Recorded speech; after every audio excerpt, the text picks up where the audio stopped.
What is modernism? What is modernism, especially when it comes to literature?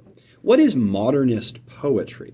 These are all questions that you'll probably learn about if you take a history of literature class, either British literature or American literature.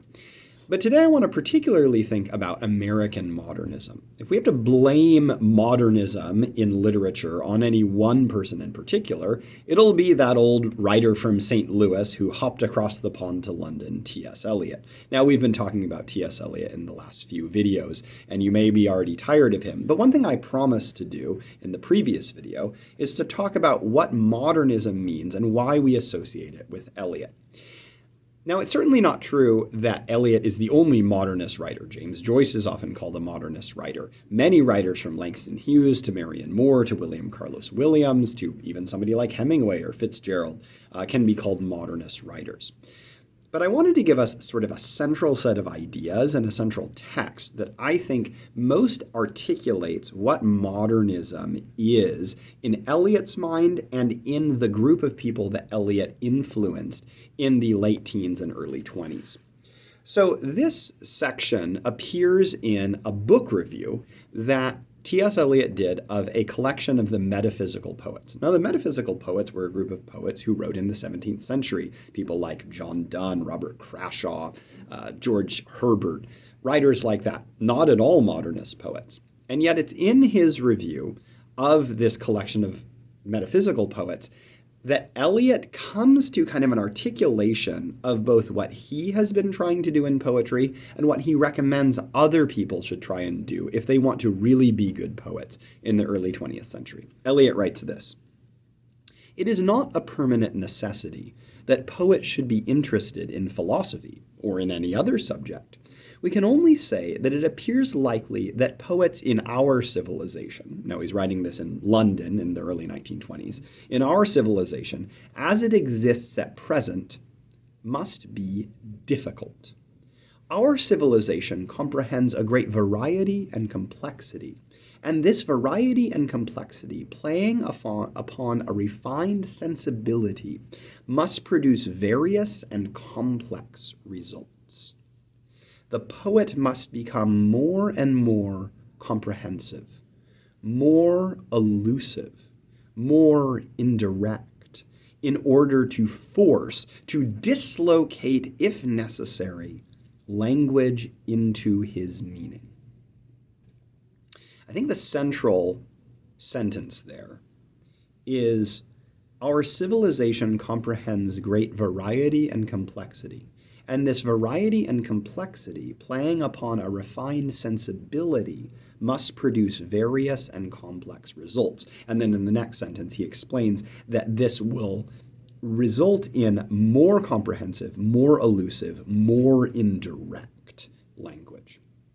Now, we could unpack this for many, many hours, but at its core, the concern of the modernist, especially in poetry, especially someone who's come from America and is looking at Europe, is that they're looking at a world where they're aware of so much more going on than ever before. Now, World War I, I think, is a big part of this, but even just the wide array of information that's available to someone living in New York or London or Paris, and the wide variety of information that's relatively recent, just the advent of being able to know so much about the news so quickly, especially relative to 50 years before, 100 years before. In the Napoleonic Wars, news did not travel as fast as it did in the 1920s. And so this much more comprehensive ability to see, or at least to experience, have the experience of seeing so much of what's going on in the world at once. And so many various things, various languages, various political systems, various revolutions, various ideologies. Remember, this is an age where the Russian Revolution has just happened, where World War I has just happened, where the Roaring Twenties is going on. The variety and complexity of information that the poet is taking in will play upon a refined sensibility. Now, Eliot, being slightly elitist, I think, in the ways that he sometimes is saying, look, for the person whose sensibility, whose world of sentiments is refined, And part of this refinement is having a great wealth of learning, certainly an understanding of the literary tradition of Europe.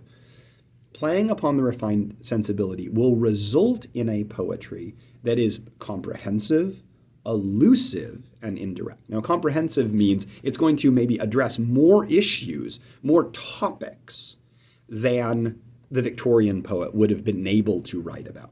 But it'll also be more elusive. There will be suggestions to so many more things. If we look at Eliot's poetry, The Wasteland in particular, he has lines and phrases in German, in French, in Latin, in Greek, not just from his own age, but he's quoting the medieval Italian, he's quoting Renaissance French literature, he's quoting ancient Sanskrit literature.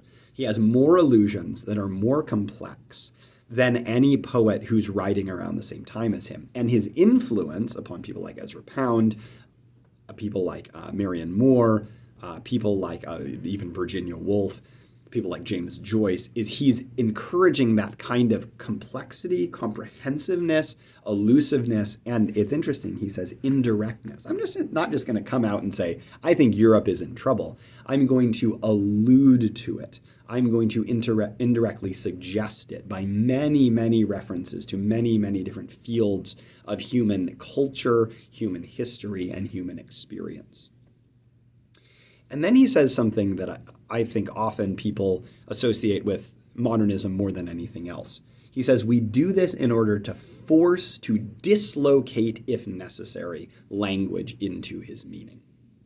This idea of dislocated language, that the more complex, comprehensive, elusive, and indirect you are, the more it will feel like you're reading something that is fragmented, that is not coherent, that is a cacophony of voices and references. And this is, I think, the experience of many people reading modernist poetry. I think Ezra Pound, T.S. Eliot, and James Joyce might be the most guilty of this, if guilt is the right word, that we are reading a whole host of allusions, half of which we don't understand, half of which we need lots of historical context for, half of which aren't even in the English language.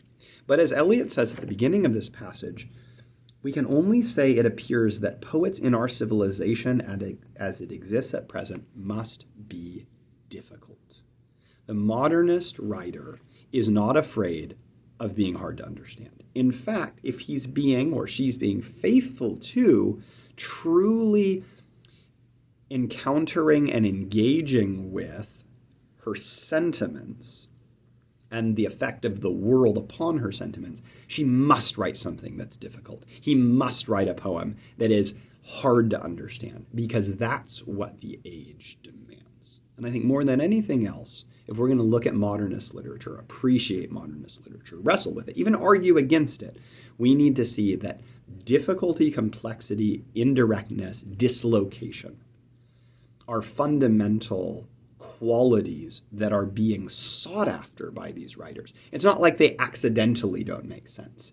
They mean to be difficult to understand. I'm interested in what you think of this approach to art and literature. Do you like this? Do you think that this sounds hopelessly frustrating? Are there alternative views of literature that you might put forward? The romantic view of literature, I would say, is a really large rival to this, the expression of overwhelming feeling in moments of reflection that someone like Wordsworth talks about. This is a good question to ponder as we reconcile ourselves with about 100 years ago, all these things that happened in the 1920s. And I think Eliot is this crux, not just of this type of poetry, but of defending and arguing for the necessity of this type of poetry. Thanks for hanging out and thinking about modernism with us. There's a lot more to say about modernism, but I hope this has helped you begin to think about it a little more.